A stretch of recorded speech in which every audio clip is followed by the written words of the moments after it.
Hello there, everyone. So now it's time to really begin branching out from these preliminary topics that we've covered so far in regards to brain activity, creativity, and ritual practice. And now I want to start applying that understanding to further examples so that we can now start to build up a clearer contextual understanding of how we relate to the world and how the consequences of that relationship shape our experience of life.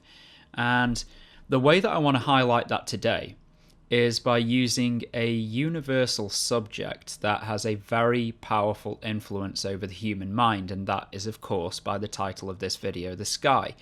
Now, before I go on to talk about the central topic, I just want to state as a precursor to this exposition something regarding the mind-subject disconnect that I think is quite common in the West.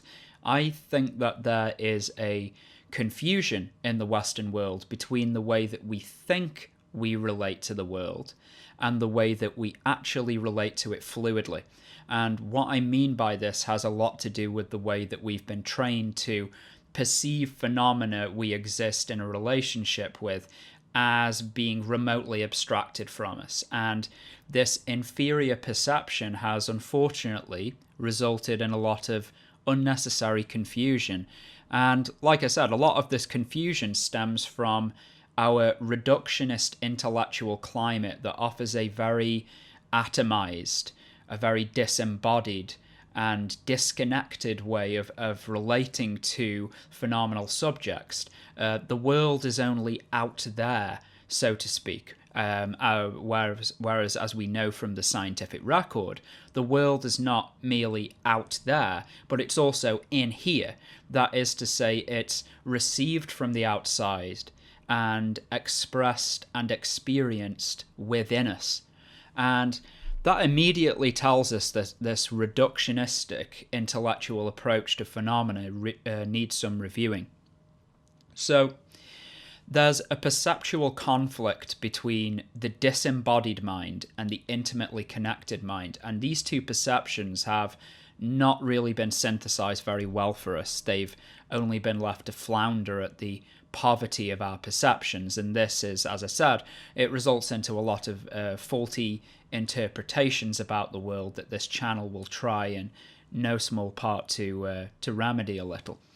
And so I'll just say in closing to this prelude that this disembodied perception does not complement our natural state of being in the world, and I think that in order to develop a more clear and truly rational approach to our perceptions, we need to adopt a style of interpretation that complements the drives within our organism that are facilitating that experience to take place. Because we don't just experience the world as disembodied intellectual abstractions, we experience the world in a very dynamic but also a very interactive way.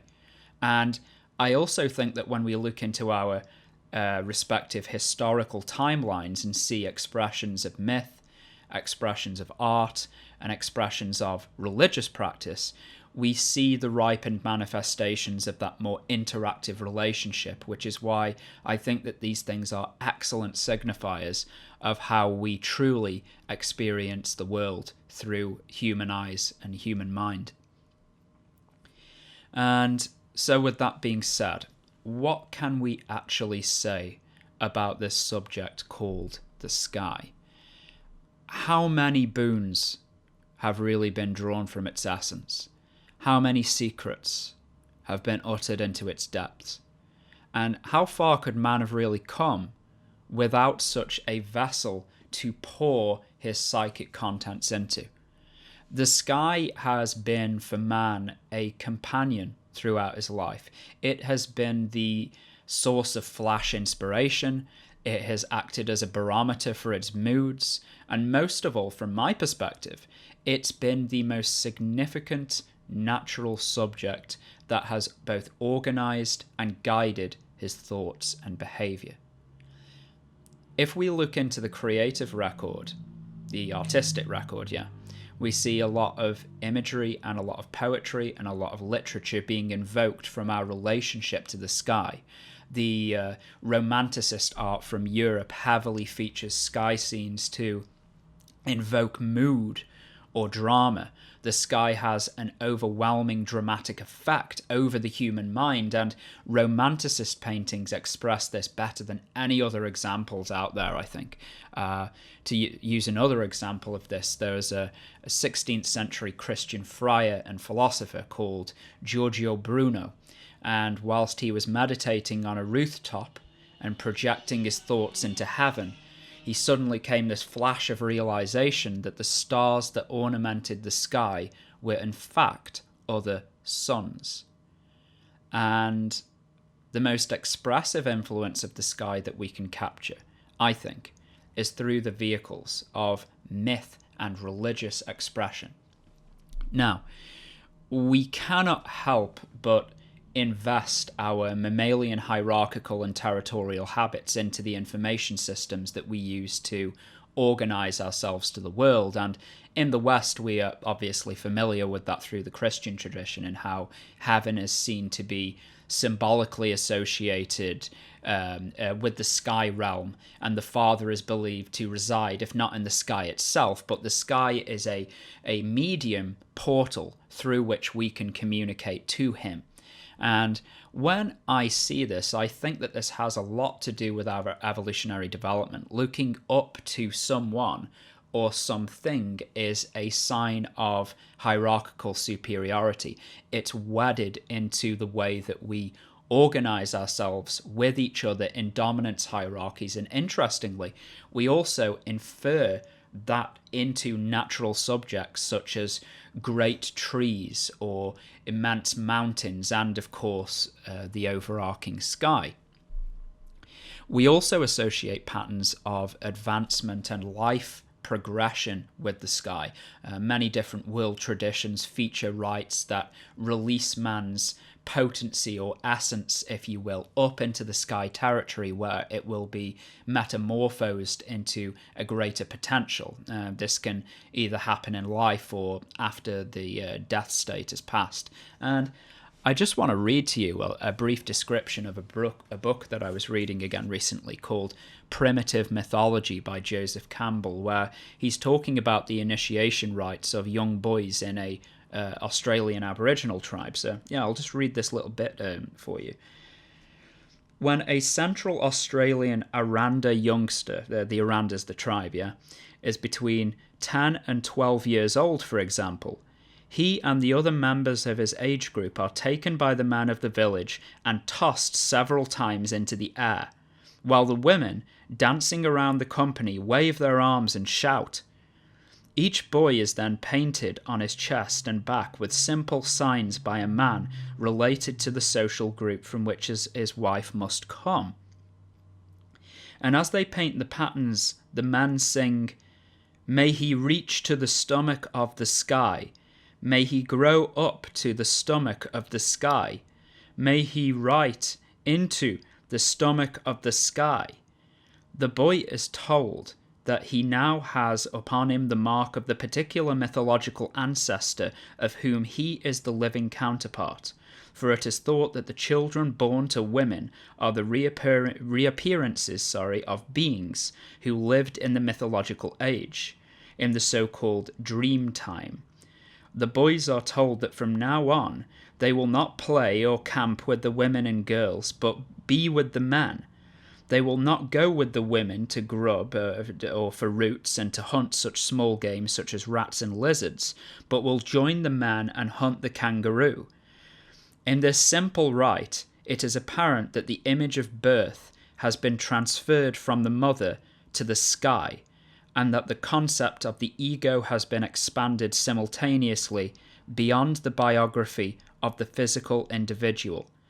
A woman gave birth to the boy's temporal body, but the man will now bring him to a spiritual birth. And yeah, that's really interesting, isn't it? So we see here straight away that the sky is being associated with a realm of transformation, and that through migrating the individual away from the patterns of his juvenile existence and into another phase of action, It's symbolically associated with moving from the earthbound terrestrial life and up higher, up the dominance hierarchy chain to a higher mode of existence than a mere child. So you see how we take patterns from our learned evolutionary disposition and then we ritualize them as an instrument of social utility. And all of this is coated in the symbolic skin of natural subjects that our brains are associating to these patterns. Another example of this hierarchical expression is how the masculine and the feminine entities are imprinted into the world. The terrestrial body of the earth belonging to the female, and the sky embodying a masculine form, where the likewise more authoritative deities reside in some cultures, and placing these gods within natural forms and forces that are earthbound, such as water or a tree. Now this is one thing, because there we have a very clear and a very defined embodiment of that aspect in nature, which we can see and differentiate from other forces. But the sky is somewhat unique. And what I'm working with here is through this understanding that the sky is at once the container of so much expressive form, and also through its boundlessness transcends all possibilities of form. Because when you think about it, remembering back to the romanticist example that I made earlier, the sky is often full of expression. It has shifts in color, tone, the ever mutating arrangements of clouds, the transience from day to night, giving it a dualistic aspects. All of these things together reconcile our minds to the fact that the sky is full of life and dynamic expression. Therefore, it's reasonable to symbolically associate it with a domain of higher metamorphosis. And yet, at the same time, in its void aspect, in its grandiose emptiness, it both encircles and eclipses the sum of our intelligent potential. Because when we look up into the sky, we see ourselves not as some atomized individual or a product of this clique or that culture per se, but as an organic receptacle of natural imagery and thought that, like the ephemeral clouds or the myriad of stars within the cosmic mass, is held within a conscious presence that is both eternally unknowable to the rational intellect and at the same time instructive towards the structuring of thought itself. Mapping the stars in the sky like we do is an expression of what we're always trying to do anyway. We're trying to reach into the fabric of unknown variables and extrapolate some form of order from what we're given.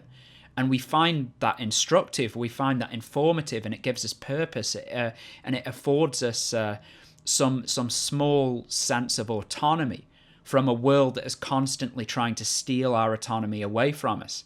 This is a very significant thing for human beings to realize. So the sky provides a template for the organization of thought, and at the same time impregnates that process with the appreciation of the mystery of life that thought can never contain. The only way that the mind can devise a way of reconciling with this mystery is through eternal re-representation through art, through symbols, through religious expression, and also through the mythologies that we use to constellate the arrangements of our action.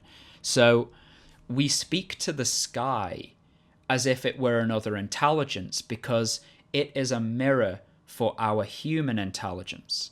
And we appeal to it as an authority that can offer us insight into how to live through interacting and constellating parts of its life. We do so in turn to ours, and I really do think that the prime reason why the sky is so significant to the human mind is because of its reflective and organizational effects towards the inner dynamics of our minds. So, just in closing, then, we can say that the sky is at once an encapsulation of the human experience of life, whilst at the same time reconciling our minds towards the great mystery of existence.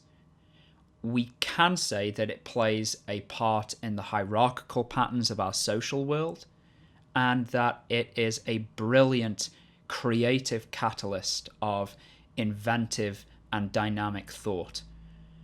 Our relationship to the sky is emblematic of our true organic relationship to life itself.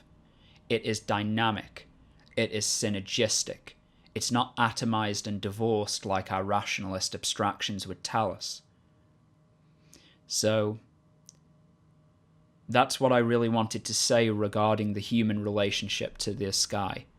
I trust that you found this interesting, and as usual, I'll see you again.